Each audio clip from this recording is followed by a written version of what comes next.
Okay, hi. It's Rilo. It's May 23rd, 2014, and I am 5 months on testosterone today. Um, so, as per usual, a video.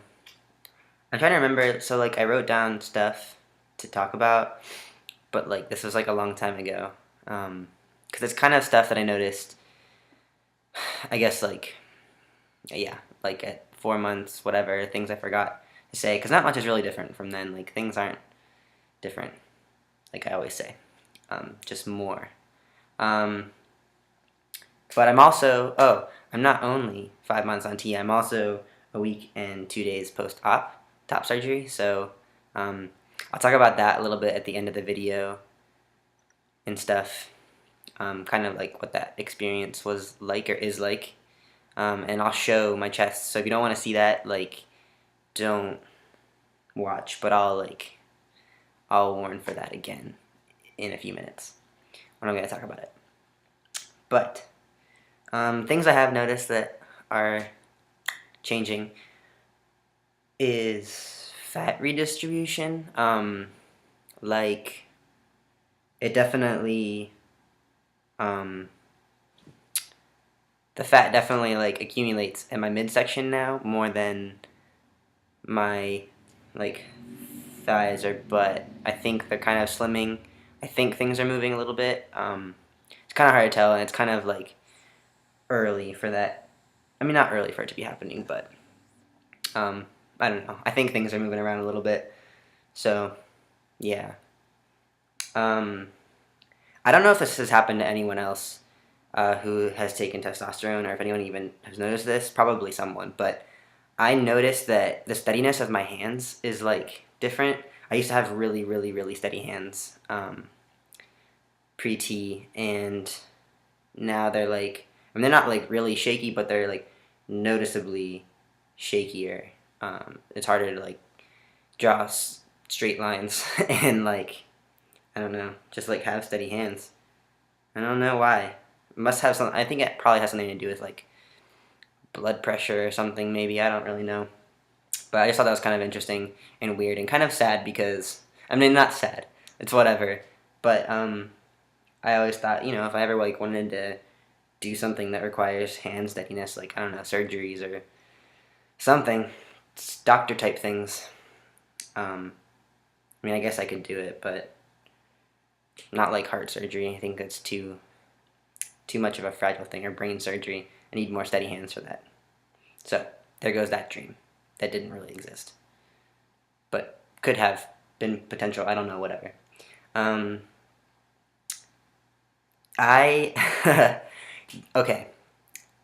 Prior to taking testosterone, I was really emotional, but my emotions were always about myself. It was always I was trying to understand myself emotionally, and so that was I would get really emotional over, yeah, things that had to do with me personally, and never if I was watching a movie or a show, I would never get emotional, or at least, I mean, I would be oh man, I feel for that person or whatever, but I would never cry watching things, or really feel, I don't know, that much towards stuff. But now I forget what I was watching, but when I watch things, I feel emotions for the characters, or get really invested emotionally. But in my everyday life, I'm not really that tapped into myself, or I am tapped in, but my emotions are a lot more stable and less crazy. So it kind of switched. I don't know, who I'm feeling for. I don't really feel for myself anymore, which is kind of cool, because I got really wrapped up in my emotions a lot. I basically pretty much 24/7 was trying to figure myself out emotionally, and keep myself under control. And I have a lot more time where I'm not having to do that anymore, and it's helped me refocus my energy. It's pretty awesome. I feel just emotionally stable, for the most part, pretty much all the time. Yeah. Um, Basically, the only thing that's really different now between 4 months and 5 months is I'm getting hairier, under my thighs.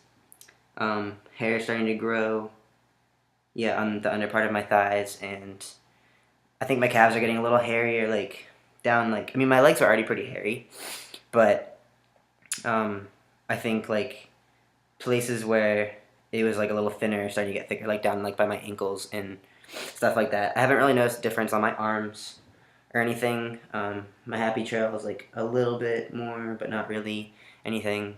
And trying to think, I don't think I have any chest hair. Maybe like, I mean, before I got surgery, I had like a couple around my nipples that had like gotten longer and a little bit darker, but those are gone now because they cut my nipples out. So yeah, but maybe they'll grow back. I don't know. Um, so yeah, just a little more hairy. And I'm gonna do my name change soon. I have been waiting until like it became like a thing that I needed to do.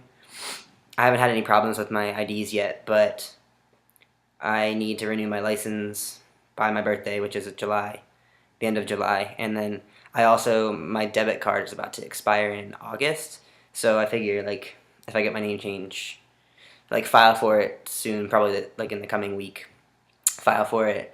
I'll probably get it in like a month from when I file, or a month and a half. I don't know how long it takes for the court date to come or whatever, but yeah, I'll just try and get it changed like right before I need to do all that, and then just get a whole new license with my new name and different gender marker and stuff like that, and change my banking stuff and get a debit card with my legal name. I mean, with my chosen name, which will be my legal name. But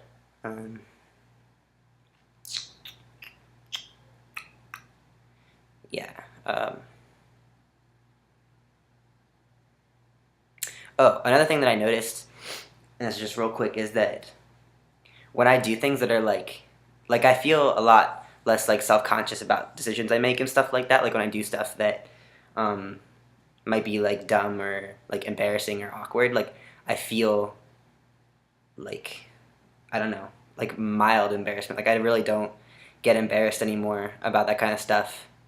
Um, like kind of the same way I used to be when I was a kid. Like I was always um, able to be like goofy and not care what people thought at all. Like especially like in public. I don't know. I was just thinking like at the grocery store, like dancing at the grocery store. Like that was something that I always did with like my friends and sisters sometimes, and like hadn't done that like all through first puberty because I was like just so self conscious of my body and myself and everything. Um, but now like I feel like it's starting to go back. Like I just don't really care what people think anymore because I know that like what they're seeing of me is who I really am more so. So it's kind of cool. But anyways, okay. So now top surgery things. Yes, I had surgery on the 14th, and so if you don't want to hear about the stuff, there are like incisions and blood in. I mean, there's not blood that you can see now, but there's some scabs and stuff like that. And if you don't want to hear about all that kind of stuff, then stop watching now. But yeah, this is what my chest looks like. I'm really, really happy with the results and stuff. I got it done in Richmond, here in Richmond, and with Dr. Zinzer, and yeah, so he did like the double incision, and then he cut out my nipples and cut off like a little bit of them and made them like a normal male size, and then like replaced them in a spot like where they would be on someone assigned male at birth, where it would be on their chest, and so yes, this is it. It's really swollen still, like as you can tell. They kind of still, from this angle, they kind of still look like lady boobs, but it's really swollen like here. That'll flatten out. I mean, it's really swollen everywhere, like really everywhere, yeah. But I usually wear a compression vest. I just washed them both, and they're drying, and I just took a shower and put some skin healing oil. But yeah, this is my chest at 1 week. The incisions, so there's drain holes there. Put band-aids over them. They're just closing up still.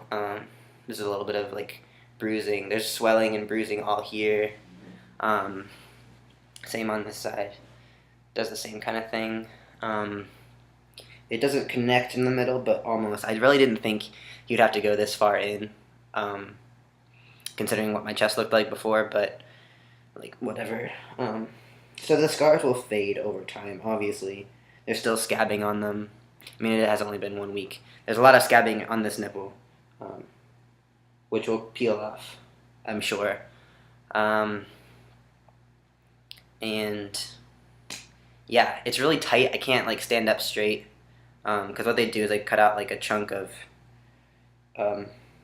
skin to pull the tissue out, and then they kind of like pull the skin down and sew it together, so it's like tight until I don't know, like new skin cells grow and stuff like that to help it loosen up.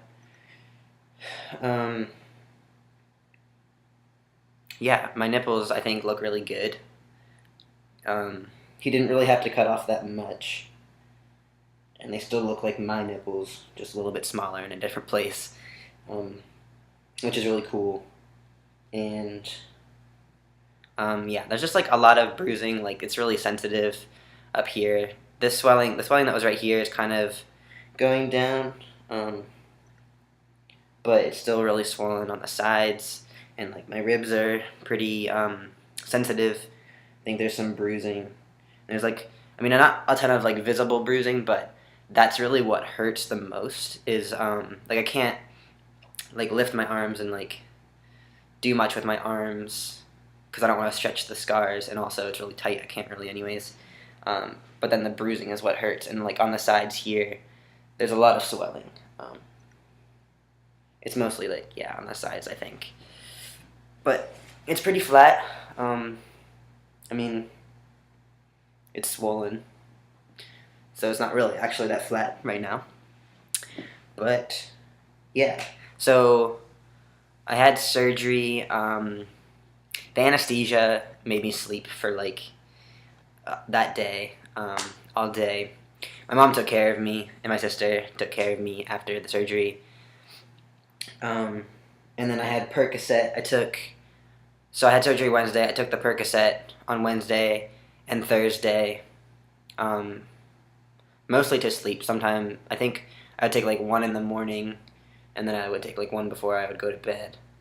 It just made me like sleep a lot, and I didn't end up getting constipated. I did stool softener for a second, but like I don't know, decided not to keep doing it because it's just chemicals. I didn't need it in my body. I was already putting like Percocet in my body and antibiotics and stuff like that. So I decided to stop with the stool softener, but I drank a lot of like liquids and stuff like that to help with getting fluid in my body. And then yeah, I ended up not being constipated at all. I mean, it probably helps that I didn't take as much or a lot of Percocet. I ended up taking on Friday I took a shower, which I got to take a shower a lot sooner than I thought I was going to. He said after 2 days like that could take the dressings off and stuff. And when I looked at my chest, like I had to like pull there was like a medical tape on the incisions, and like I had to pull it off, and I almost like threw up. It was, I mean, I'm not that disgusted by like these cuts and stuff like that, but when I first saw it like on my own body, I was just like, oh, I can't, I'm gonna pass out. And then my mom washed me because I was like, I couldn't move my arms. Like they were literally like stuck to my sides pretty much. I didn't have as much range of motion as I do now. But yeah, I took a shower. I ended up taking another pain pill after the shower and like going to sleep because I was so nauseous and so like it hurt, like everything hurt, and I don't know. But that was the last pain pill I took. Or I think I took another half that night to go to sleep, and then I was like, I don't know why I did that, and I stopped taking it after that. But yeah, I realized a lot of my bodily discomfort came from my chest, like a lot more than I really thought. I mean, I knew I wanted the surgery, but I didn't really realize how much like my chest impacted my comfort level in my body, and I had no problem like letting. I mean, it was like a little weird, but I didn't really have a big problem letting my mom wash me because like, I don't know, I didn't have, like, this really feminine thing on my body wasn't there anymore, so I didn't really feel as self-conscious about my body, whereas before surgery, I didn't let my mom or sister or anyone, and we're close, like, I didn't let anyone see my body because I was really embarrassed. So it makes a lot of sense. But yeah, and I've been like washing myself ever since, and um, taking care of myself and stuff. And I just put um, so after I stopped putting antibiotic on, I went and got the drains out. There was drain tubes in too. I think I already said that. Um, Once I got the drains out, which were like the most annoying thing, um, the annoyance level of this like went down a ton, and um, yeah, everything's like closed up. So I started putting a skin conditioning oil on, and then um, this all of this stuff is like botanically based, like no artificial chemicals or petroleum jellies or mineral oil or anything like that. Um, I put that stuff on. I think it's helping a lot. Like I've seen a huge improvement in just the quality of my skin, um, and the speed of of recovery of this stuff. Um, because of that, I put like an essential oil um, on my scars too to keep it moist. But I do think I didn't really want to put like a mineral oil or petroleum jelly on my chest, but I think I need to get it and put it on at least for a little while, because when I put the gauze on and then I put the compression vest, like it kind of rubs a little bit, because there's not like a, because this oil like soaks in all the way pretty much, and I need something that's, I mean, as bad as it is, and like as much as I don't want to, I need to put something on that's gonna like sit on top and keep it from like chafing, because my nipples are getting kind of dry and like chapped and like the incisions a little bit. So I need to put something on that's not gonna soak in, as disgusting as that is. It's just gonna probably be something I have to do for a week, but yeah, I can start scar treatment stuff at like 1 month post-op, so I'll start doing that.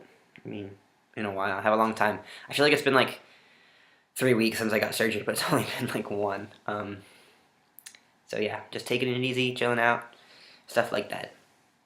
And yeah, that's it, I guess. Yes. Oh, my voice is cracking a lot too. That too. So that's fun.